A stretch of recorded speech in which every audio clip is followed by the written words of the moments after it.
میری شادی ایک بہت اچھے خاندان میں ہوئی تھی۔ سسرال والے سب بہت اچھے تھے۔ میری عادت ہے کہ روز صبح واک پر نکل جایا کرتی تھی۔ میری ساس بھی میرے ساتھ ہی واک کرتی، مگر 10 منٹ بعد ہی وہ اپنا راستہ تبدیل کر کے کہیں اور چلی جاتی اور 1 گھنٹے بعد خود ہی واپس آ جایا کرتی۔ اکثر کھوئی کھوئی رہتی، گھر میں بھی چپ چاپ رہا کرتی۔ مجھے لگتا تھا کہ میری ساس اندر سے بہت دکھی ہے۔ میں بہت کوشش کرتی تھی کہ وہ مجھے اپنے دل کا درد اور حال بتائے، مگر وہ ایسا نہ کرتی۔ میں ایک ہسپتال میں ڈاکٹر تھی۔ ایک دن دوپہر کو ہسپتال سے گھر آتے ہوئے میں نے اپنی ساس کو جیل کے باہر دیکھا۔ وہ سڑک کی دوسری جانب تھیں، اس لیے جب تک میں وہاں پہنچی تھی وہ جیل کے اندر چلی گئی۔ میں نے گیٹ پر کھڑے آدمی سے پوچھا تو وہ کہنے لگا کہ یہ ماں جی اکثر یہاں آتی ہیں۔ میں وہاں باہر ہی رک گئی۔ آج میں ساس سے بات کرنا اور معلوم کرنا چاہتی تھی کہ آخر وجہ کیا ہے اس سارے معاملے کی۔ 1 گھنٹے بعد جب میری ساس جیل سے باہر نکل کر آئی تو مجھے سامنے دیکھ کر گھبرا گئی۔ میں نے پیار سے کہا کہ ماں جی، آپ یہاں کیوں آتی ہیں؟ کس سے ملنے آتی ہیں؟ آج مجھے یہ سب جاننا ہے۔ میری ساس کہنے لگی کہ تم گھر چلو، میں سب بتاتی ہوں۔ ہم گھر آ کر کمرے میں بیٹھ گئے اور میری ساس اپنی کہانی سنانے لگی۔ کہنے لگی کہ میری شادی انتہائی امیر گھرانے میں ہوئی۔ میرے شوہر مجھ سے بہت پیار کرتے تھے۔ اپنے خاندان میں سب سے بڑی بہو ہونے کے ناطے سب میری بہت عزت کرتے تھے اور میرا ہر حکم مانا بھی کرتے۔ دوسری وجہ یہ بھی تھی کہ خاندان میں صرف میں ہی تھی۔ میرے 5 بیٹے تھے اور بیٹی کوئی نہیں تھی۔ مجھے بیٹی کی بہت خواہش تھی، مگر اللہ نے شاید میری قسمت میں بیٹی نہیں لکھی۔ میں تو یہی چاہتی تھی کہ میری پہلی اولاد بھی بیٹی ہو، مگر یہ حسرت ہی رہی۔ 5واں بیٹا بھی 2 سال کا ہی ہوا تھا کہ میرا شوہر ایک حادثے میں انتقال کر گیا۔ میرے بیٹوں میں 1-2 سال کا ہی فرق تھا اور وہ سب ایک ساتھ جوان ہو رہے تھے۔ خاندان بھر کی نظریں میرے بیٹوں پر جمی تھیں کیونکہ وہ نہایت شریف، سعادت مند اور خوبصورت تھے۔ میں نے ان کی پرورش بہت اچھے سے کی تھی۔ مجھے اپنی تربیت پر ناز تھا۔ میرا بڑا بیٹا عمر 15 سال کا تھا جب میری بہن اپنی بیٹی کو لیے میرے گھر آئی۔ میری بھانجی 12 سال کی تھی اور بہت پیاری تھی۔ میری بہن نے مجھے کہا کہ آپا، ہمارے حالات بہت خراب ہو گئے ہیں، ہم اپنی بیٹی کی پرورش نہیں کر سکتے، اسی لیے اسے میں آپ کے پاس چھوڑے آئی ہوں۔ آج سے یہ آپ کی بیٹی ہوئی۔ آپ کو بیٹی کی خواہش تھی نا، اب اسے ہی بیٹی بنا لیں۔ میری بھانجی صوبیہ مجھے شروع سے ہی بہت پیاری تھی۔ میری کوئی بیٹی نہیں تھی تو میں اپنی حسرت صوبیہ کو پیار کر کے پوری کر لیا کرتی۔ اب تو وہ میری بیٹی ہی بن کر ہمارے گھر آ گئی تھی۔ وہ مجھے خالہ ماں کہتی اور میرے آگے پیچھے گھوما کرتی۔ میرے سارے کام اپنے ہاتھوں سے اور بھاگ بھاگ کر کیا کرتی۔ مجھے بھانجی سے بہت محبت ہو گئی تھی۔ جب اچانک 2 ماہ بعد اس کا باپ اسے لینے آ گیا، کہنے لگا کہ میری بیٹی مجھے واپس کرو، اگر پاس رکھنا ہے تو اس کے نام کچھ پراپرٹی لگاؤ تاکہ اس کا مستقبل محفوظ رہے۔ میں بھانجی سے جدائی برداشت نہیں کر سکتی تھی، اسی لیے اپنا ایک پلاٹ اس کے نام کر دیا تاکہ اس کے باپ کو تسلی ہو جائے۔ پلاٹ نام لگنے کے بعد اس کا باپ چپ کر کے وہاں سے چلا گیا۔ میری بہن اور بہنوئی اکثر صوبیہ سے ملنے آتے تھے اور کبھی کبھی وہ بھی ان سے ملنے چلی جایا کرتی۔ میں اپنی بہن کی مالی مدد کے لیے اکثر اسے رقم وغیرہ بھجوایا کرتی۔ میرے سارے بیٹے بھی صوبیہ سے بہت پیار کرتے تھے، اسے سگی بہن سمجھا کرتے تھے۔ جب صوبیہ کی شادی کی عمر ہوئی تو میں نے رشتے تلاش کرنا شروع کر دیے۔ میری بہن پھر میرے گھر آئی اور کہنے لگی کہ آپ صوبیہ سے اتنا پیار کرتی ہیں، اسے ہمیشہ کے لیے اپنے گھر میں کیوں نہیں رکھ لیتی؟ میں نے پوچھا کیسے؟ تو کہنے لگی کہ آپ اس کی شادی اپنے بڑے بیٹے سے کروا دیں، وہ ہم سب کی نظروں کے سامنے ہی تو رہے گی۔ ہاں، میں نے تو ایسا کبھی سوچا بھی نہیں تھا۔ اصل میں نے اس کی بیٹی کو اپنے بیٹوں کی بہن ہی سمجھا تھا، لیکن پھر میری بہن نے مجھے سمجھایا کہ بہن بھائی سگے ہی ہوتے ہیں، باقی منہ بولے کی باتوں میں تو کچھ بھی ہو سکتا ہے۔ اسی لیے صوبیہ اور عمر کی شادی میں کوئی حرج نہیں تھا۔ اس لیے میں نے بیٹے سے بات کی تو وہ دنگ رہ گیا۔ کہنے لگا کہ امی، میں نے صوبیہ کو ہمیشہ چھوٹی بہن سمجھا ہے، میں اسے شادی نہیں کر سکتا۔ وہ شادی کے لیے مان نہیں رہا تھا، مگر میں نے اس کو راضی کر لیا۔ بیٹے کی شادی بھانجی سے کر کے میں بہت خوش تھی۔ مجھے یہ بھی تھا کہ اگر باہر سے کوئی اور بہو لاؤں گی تو وہ نہ جانے کیسے نکلے گی۔ اچھا ہے، گھر کی بیٹی گھر میں رہے گی۔ دونوں کو کمرے میں چھوڑ کر میں اپنے کمرے میں آ گئی۔ ابھی مجھے زیادہ دیر نہیں ہوئی تھی کہ بیٹے کے کمرے سے چیخنے کی آوازیں آنے لگیں۔ میں گھبرا کر بھاگی کہ خدا خیر کرے، کیا ہو گیا؟ گھر میں جتنے بھی مہمان تھے وہ بھی سب اکٹھے ہو گئے۔ بیٹے کے کمرے کا دروازہ کھلا ہوا تھا اور وہ صوفے پر بیٹھا ہوا تھا، جبکہ میری بھانجی جو اب میری بہو تھی کمرے کے بیچوں بیچ کھڑی رو رہی تھی۔ میں نے آگے بڑھ کر اسے گلے سے لگا لیا اور پوچھا کہ کیا ہوا بیٹی؟ اس نے جواب دیا۔ میرا بیٹا اپنی جگہ سے اٹھا اور بولا، امی میں نے اسے طلاق دے دی ہے۔ میں دنگ رہ گئی تھی، جبکہ مہمانوں کے منہ حیرت سے کھل گئے تھے کہ نئے نویلے دولہے نے کمرے میں آتے ہی بیوی کو طلاق کیوں دی۔ میں نے تیش میں آ کر بیٹے کے منہ پر تھپڑ جڑ دیا اور کہا کہ تم کیا بکواس کر رہے ہو، ہوش میں تو ہو؟ کہنے لگا کہ امی میں سچ کہہ رہا ہوں، میں نے واقعی میں ہی اسے طلاق دے دی ہے۔ میں نے اپنے بیٹے کو پھر سے تھپڑ مارا اور چلاتے ہوئے پوچھا کہ آخر تم نے ایسا کیوں کیا؟ وہ کچھ نہیں بولا تو میں نے غصے میں اسے گھر سے باہر نکال دیا اور کہا کہ آج کے بعد تم مر گئے ہو ہمارے لیے، آئندہ اس دہلیز پر قدم مت رکھنا۔ میرا بیٹا گھر سے چلا گیا، مگر اس نے مجھے وجہ نہیں بتائی کہ اس نے اپنی بیوی کو طلاق کیوں دی۔ میں نے بھانجی سے پوچھا تو وہ کہنے لگی مجھے نہیں پتا، کمرے میں آتے ہی کہنے لگا کہ میں تم سے شادی نہیں کرنا چاہتا تھا، اسی لیے تمہیں طلاق دیتا ہوں۔ میری بہو پھوٹ پھوٹ کر رونے لگی، سارے مہمان ہم پر تھو تھو کرنے لگے۔ میرے بیٹے نے اتنے لوگوں کے سامنے میری ناک کٹوا دی تھی۔ لوگ میری تربیت پر سوال اٹھانے لگے۔ میری بہن اپنی بیٹی کو اپنے کمرے میں لے گئی اور میں اپنے کمرے میں آ گئی۔ مجھے یقین نہیں آ رہا تھا کہ میرا اتنا قابل اور سعادت مند بیٹا یوں مجھے رسوا کرے گا اور اپنی بیوی کو اس نے طلاق کیوں دی ہوگی۔ مجھے وجہ جاننے کی بہت بے چینی ہو رہی تھی کہ آخر کوئی تو وجہ ہوگی۔ اگلے دن میری بہن اور بہنوئی نے بہت ہنگامہ کیا اور وہ کہنے لگے اب ہماری بیٹی کا مستقبل خراب ہو گیا ہے، کوئی اس طلاق یافتہ سے شادی کیوں کرے گا؟ آپ کے بیٹے نے میری بیٹی کی زندگی خراب کر دی ہے، اس کے پاس تو کوئی دولت یا جائیداد بھی نہیں کہ کوئی اس سے دولت کی لالچ میں ہی شادی کر لے۔ میں بہت شرمساری محسوس کر رہی تھی کہ میرے بیٹے کی وجہ سے آج مجھے یہ دن دیکھنا پڑا۔ میں نے سوچا تو مجھے لگا کہ میرا بہنوئی ٹھیک ہی کہہ رہا ہے۔ میں نے بڑے بیٹے کو گھر اور زندگی دونوں سے نکال دیا، اس لیے اس کے حصے کی ساری جائیداد بھانجی کے نام کر دی۔ میری بھانجی مجھ سے بہت محبت کرتی تھی، اسی لیے والدین کے کہنے کے باوجود وہ واپس نہیں گئی۔ کہنے لگی کہ خالہ ہی میری ماں ہے، میں ادھر ہی رہوں گی۔ طلاق کے بعد اکثر میری بھانجی گھر سے چہل قدمی کرنے کے لیے قریبی پارک میں چلی جایا کرتی۔ میں بھی جانے دیا کرتی تھی کہ بچی بیچاری کا دل لگا رہے۔ صوبیہ مجھے دکھانے کے لیے خوش رہا کرتی، مگر میں جانتی تھی کہ وہ خوش نہیں ہے۔ کبھی کبھی مجھے اس کی حرکتیں عجیب بھی لگا کرتیں، مگر میں یہ سوچ کر اگنور کر دیتی کہ شاید صدمے کی وجہ سے ایسی ہو گئی ہے۔ وہ سارا دن فون پر بات ہی کرتی، کہتی کہ امی سے بات کر رہی ہوں۔ کبھی وہ پریشان ہو کر رونے لگ جاتی۔ انہی دنوں میرے سب سے چھوٹے 2 بیٹوں کا ایکسیڈنٹ ہو گیا اور چھوٹا بیٹا مر گیا۔ میری تو کمر ہی ٹوٹ گئی تھی۔ ایک بیٹا پتہ نہیں کہاں در بدر بھٹک رہا تھا اور دوسرا بھی مجھے چھوڑ کر چلا گیا۔ میری بھانجی نے میرا بہت ساتھ دیا اور میری دل جوئی کی تھی۔ کچھ عرصے بعد میری بہن پھر آئی اور کہنے لگی کہ اپنے دوسرے بیٹے کی صوبیہ سے شادی کر دو کیونکہ تمہیں اس کی ضرورت ہے۔ اس کی بات سن کر میں راضی ہو گئی اور دوسرے بیٹے کو بلا کر کہا کہ میں تمہاری شادی صوبیہ سے کر رہی ہوں۔ وہ اسی کی عمر کا تھا لیکن پھر بھی وہ ہچکچا رہا تھا۔ کہنے لگا کہ بھائی نے اسے پتہ نہیں کیوں طلاق دی ہے، میں کیسے اسے شادی کر لوں؟ میں نے بیٹے کو اپنی قسم دے کر راضی کیا کہ میرا مرا ہوا منہ دیکھو گے اگر تم نے صوبیہ سے شادی نہ کی۔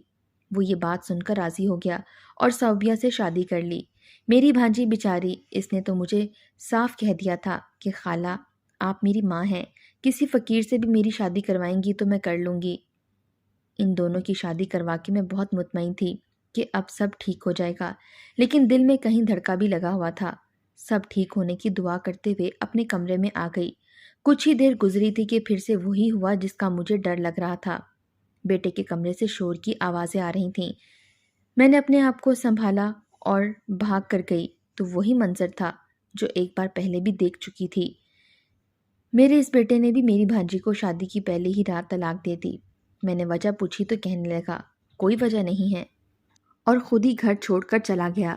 یہ معاملہ میری سمجھ سے باہر تھا۔ آخر ایسی کیا وجہ تھی کہ میری بھانجی کو ایک بار پھر طلاق ہو گئی؟ اس بیچاری کا تو گھونگھٹ بھی نہیں اٹھایا گیا تھا۔ ایک بار پھر ہماری بہت بے عزتی ہوئی۔ لوگ کہنے لگے کہ ان کے گھر کو نظر لگ گئی ہے۔ اچھے خاصے ماں کے فرما بردار لڑکے اس طرح باغی ہو کر گھر چھوڑ کر چلے گئے۔ اس بار معاملہ مجھے مشکوک لگ رہا تھا۔ کوئی تو ایسی وجہ ہوگی نا کہ میرے دوسرے بیٹے نے بھی طلاق دے دی۔ آخر وجہ کیا تھی؟ قصور کس کا تھا؟ میرے بیٹوں کا یا میری بھانجی کا؟ میں چکرا کر رہ گئی تھی۔ یہ اتنی سیدھی بات ہرگز نہیں تھی جتنی نظر آ رہی تھی۔ میں پاگل ہونے والی ہو گئی تھی۔ میرے 2 بیٹے گھر چھوڑ گئے، ایک مر گیا اور ایک بستر پر تھا، اب تیسرے نمبر والا ہی رہ گیا تھا۔ عجیب بات تھی کہ میری بھانجی نے اس بار بھی ماں باپ کے ساتھ جانے سے انکار کر دیا تھا، لیکن میرے ساتھ رہتے ہوئے بھی وہ میرے پاس نہیں ہوا کرتی تھی، ہر وقت کمرے میں بند رہا کرتی۔ میں ایک دن بیمار ہو گئی تو اپنے بیٹے کے ساتھ ڈاکٹر کے پاس چلی گئی۔ واپسی پر میں نے بیٹے سے کہا، بھوک لگ رہی ہے، کچھ کھا لیتے ہیں۔ ہم دونوں ایک ریسٹورنٹ میں آ گئے۔ ابھی ہم دروازے پر ہی کھڑے تھے کہ میں نے اپنے بڑے بیٹے کو دیکھا، وہ کسی لڑکی کے ساتھ بیٹھا ہوا تھا۔ اس لڑکی کی ہماری طرف پشت تھی، اس لیے میں اس کو دیکھ نہ سکی۔ میں چپ چاپ بیٹے کو لے کر ایک کونے میں بیٹھ گئی۔ اتنی دور سے مجھے ان دونوں کی باتوں کی آوازیں تو نہیں آ رہی تھیں، مگر لگ رہا تھا کہ کوئی پریشانی والی بات ہے، جبھی وہ دونوں بحث کر رہے تھے۔ تھوڑی دیر بعد میرا بیٹا جس لڑکی کے ساتھ وہاں سے باہر نکلا، اسے دیکھ کر میں شک میں مبتلا ہو گئی، کیونکہ وہ لگ تو میری بھانجی جیسی ہی رہی تھی، مگر چونکہ اس لڑکی نے نقاب کیا ہوا تھا اس لیے میں اسے پہچان نہ پائی۔ پھر میں نے سوچا کہ میری بھانجی یہاں کیسے آ سکتی ہے بھلا؟ اس کی تو طلاق ہوئی ہے، وہ کیوں یہاں آئے گی؟ میں نے اسی وقت گھر کال کی اور ملازمہ کو کہا کہ دیکھو صوبیہ بی بی گھر پر ہیں یا نہیں۔ ملازمہ نے کچھ دیر بعد بتایا کہ نہیں جی، وہ تو گھر پر نہیں ہیں۔ گھر آ کر میں نے اپنی بھانجی پر نظر رکھنا شروع کر دی۔ اس کی کوئی خاص یا قابل مشکوک حرکت نظر نہیں آئی، سوائے اس کے کہ وہ کبھی کبھی اکیلے باہر چلی جایا کرتی تھی۔ ایک دن میں بھی اس کے پیچھے پیچھے ہو لی۔ مجھے اس وقت جھٹکا لگا جب وہ پارک میں میرے دوسرے نمبر والے بیٹے سے ملی۔ وہ کافی دیر اس سے باتیں کرتی رہی۔ وہ واقعی میرے بیٹوں سے مل رہی تھی، مگر کس لیے اور کیوں؟ انہوں نے تو اسے طلاق دے دی تھی۔ میں نے بھانجی سے کئی بار پوچھنے کی کوشش کی تھی کہ میرے بیٹوں نے تمہیں طلاق کیوں دی، مگر وہ کچھ نہ بتاتی۔ آخر میں نے یہ راز جاننے کا فیصلہ کر لیا۔ ایک دن بھانجی سے کہا، میں تمہاری تیسری شادی اپنے تیسرے بیٹے سے کروانا چاہتی ہوں، کیا تم راضی ہو؟ میری بھانجی کہنے لگی، آپ میری ماں ہیں، جو چاہیں میری زندگی کے ساتھ کریں، آپ کا حق ہے۔ میں اس کی شادی صرف اس لیے اپنے تیسرے بیٹے سے کروانا چاہ رہی تھی کہ راز کا پتہ چلا سکوں کہ آخر ایسا ہوتا کیا ہے۔ میں نے یہ شادی طے کر دی۔ میری بھانجی بہت خوش لگ رہی تھی۔ میرا بیٹا اسے 2 سال چھوٹا تھا، مگر اس نے پھر بھی میرے فیصلے پر سر جھکا لیا۔ شادی والی رات میں نے بیٹے کو کہا کہ میری طبیعت ٹھیک نہیں ہے، جاؤ مجھے دوا لا دو۔ وہ کپڑے بدل کر چلا گیا۔ اس کے جانے کے بعد میں نے اس کی شیروانی پہنی اور اس کی جگہ خود کمرے میں چلی گئی، چہرے پر سیرا ڈال لیا۔ میں کمرے کا دروازہ کھول کر اندر داخل ہوئی تو میری بھانجی بیڈ پر بیٹھی ہوئی تھی۔ اپنے دولہے کو دیکھتے ہوئے وہ بیڈ سے اٹھ کھڑی ہوئی اور خود ہی کہنے لگی، میں جانتی ہوں تم اب میرے شوہر ہو، مگر میں اتنا کہنا چاہتی ہوں کہ میں نے تمہیں ہمیشہ اپنا چھوٹا بھائی سمجھا ہے۔ میں تمہیں اس روپ میں قبول نہیں کر سکتی۔ تمہیں یاد ہے میں اور تم کٹھے بچپن میں کھیلا کرتے تھے اور میں تمہارے لاڈ اٹھایا کرتی تھی۔ میں نے تمہیں بھائی کا درجہ دیا ہے، میں تمہیں شوہر کا درجہ نہیں دے سکتی۔ اور خالہ نے میری شادی زبردستی تم سے کروا دی، اور خالہ نے کہا تھا کہ تم طلاق مانگ لینا۔ وہ بس دنیا کے سامنے سرخرو ہونا چاہتی ہیں کہ انہیں اپنی بھانجی سے کتنا لگاؤ ہے۔ میری پہلی شادی بھی انہوں نے کروائی اور طلاق بھی انہی کی کہنے پر تمہارے بھائیوں نے مجھے دی تھی۔ آج بھی خالہ نے مجھے کمرے میں بھیجنے سے پہلے یہی کہا تھا کہ میرے بیٹے کو میرا پیغام دے دینا کہ وہ تمہیں طلاق دے دے، اس لیے تم اپنی ماں کے فیصلے کا احترام کرو اور مجھے طلاق دے دو۔ میں چپ کر کے اسے سن رہی تھی۔ اس نے کہا کہ تمہیں میری بات پر یقین نہیں آتا، اپنی ماں سے پوچھ لو۔ اس نے اپنی ماں کو فون کیا۔ وہ تھوڑی دیر بعد میری بہن بھی کمرے میں آ گئی اور کہنے لگی، بیٹا یہ ٹھیک کہہ رہی ہے، اس نے ہمیشہ تمہیں اپنا سگا بھائی سمجھا۔ اس نے تو تمہاری ماں کو بہت منع کیا تھا کہ یہ شادی نہ کرو، مگر وہ مانی ہی نہیں۔ میری بیٹی تمہیں شوہر کے روپ میں قبول نہیں کر سکتی، یہ کسی اور کو پسند کرتی ہے۔ تم اسے طلاق دے دو تاکہ اس کی شادی میں اسی لڑکے سے کروا دوں۔ میری بہن اور بھانجی کو نہیں معلوم تھا کہ سہرے کے پیچھے میں ہوں۔ صوبیہ کو یہی لگ رہا تھا کہ میرا بیٹا اور اس کا شوہر ہے۔ میری سانسیں رک گئیں۔ وہ کیسے جھوٹ بول رہی تھی؟ وہ اور میری بہن ملے ہوئے تھے اور وہ جھوٹ بول کر میرے بیٹوں سے طلاق لیتی رہی۔ میری بھانجی جس کو میں نے بیٹی سے بڑھ کر چاہا اور میری سگی بہن، وہ یہ سب میرے ساتھ کریں گے، مجھے یقین نہیں آ رہا تھا۔ یہ انکشاف اتنا جان لیوا تھا کہ میری جان نکل گئی۔ میں نے چہرے سے سہرا اتار کر دور پھینکا۔ تو وہ دونوں مجھے دیکھ کر گھبرا گئے۔ صوبیہ کہنے لگی کہ خالہ جان آپ یہاں۔ میری بہن بھی مجھے دیکھ کر دنگ رہ گئی۔ ان کو امید نہیں تھی کہ دولہے کے روپ میں ان کے سامنے کھڑی ہوں گی۔ میں نے آگے بڑھ کر اس کے منہ پر تھپڑ رسید کیا اور چلا کر کہا کہ خبردار، مجھے خالہ مت کہنا، تم اتنی گھٹیا نکلو گی مجھے یقین نہیں آ رہا۔ میرے بیٹوں کے خلاف مجھے بھڑکاتی رہی۔ تمہاری وجہ سے میں نے اپنے بیٹوں کو گھر سے نکال دیا۔ میری بہن آگے بڑھی کہ آپا میری بات سنیں، مگر میں نے اسے بھی دھکا دے کر پیچھے کر دیا۔ میری بھانجی پریشان ہو گئی کہ مجھے سب پتہ چل گیا ہے۔ اس نے جلدی سے میرے منہ پر ہاتھ رکھا اور مجھے کرسی پر بٹھا کر آنکھوں ہی آنکھوں میں ماں سے اشارے میں کوئی بات کی، اور فوراً میرے ہاتھ پاؤں دوپٹے سے باندھ دیے گئے اور میرے منہ میں بھی کپڑا ٹھونس دیا۔ کہنے لگی کہ سوری خالہ جان، اگر آپ کو یہ سب پتہ نہ چلتا تو مجھے آپ کے ساتھ یہ نہ کرنا پڑتا۔ اب آپ یہاں ہی قید رہیں گی۔ میں نے چلانا چاہا مگر میری آواز نہیں آ رہی تھی۔ صوبیہ ایسا کیوں کر رہی تھی؟ اچانک دروازے پر دستک ہوئی اور میری ایک رشتہ دار خاتون کی آواز آئی، صوبیہ سب خیر ہے نا؟ کمرے سے آوازیں آ رہی تھیں۔ صوبیہ نے دروازہ کھولنے کی بجائے وہیں سے کہہ دیا کہ ہاں جی سب ٹھیک ہے، آپ جائیں جا کر اپنا کام کریں۔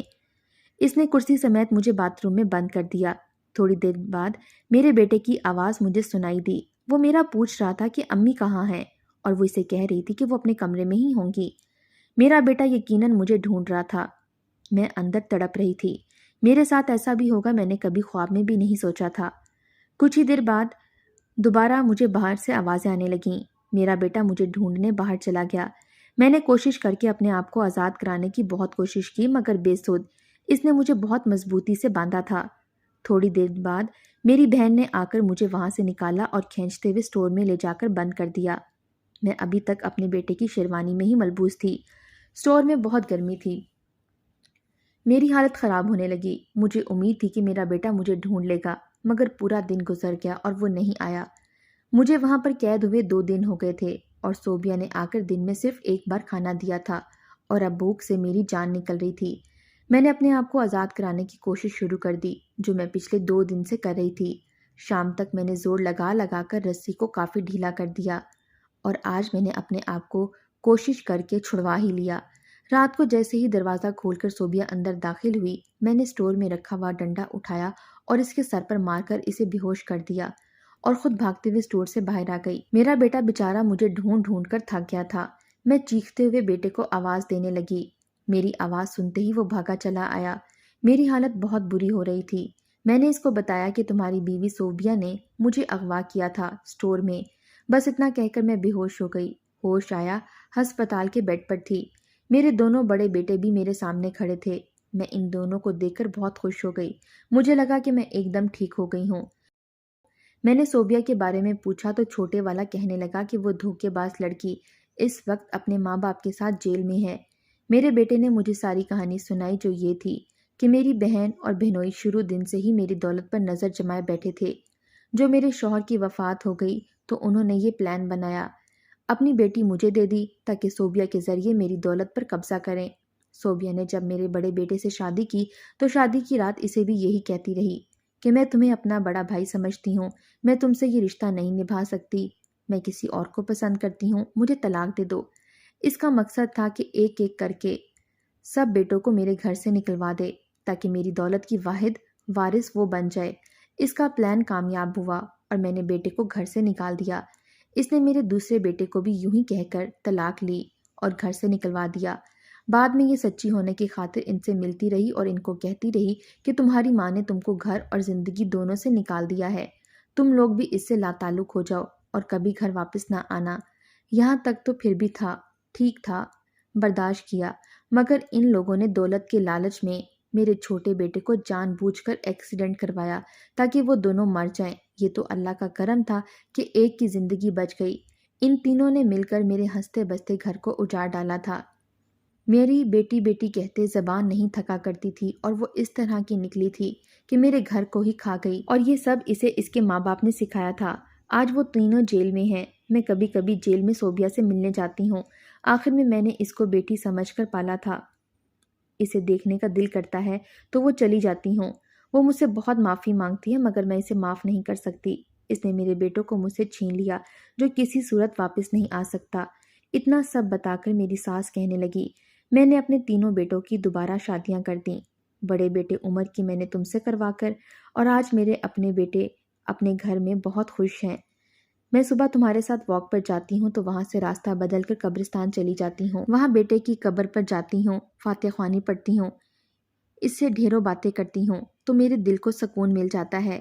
اپنی ساس کی کہانی سن کر میں نے نتیجہ نکالا کہ جو دوسروں کے ساتھ برا کرتا ہے اللہ کی پکڑ سے نہیں بچ سکتا۔ مجھے یہ یقین ہے کہ وہ تینوں اس جہاں میں بھی خسارہ اٹھائیں گے اور آخرت میں بھی۔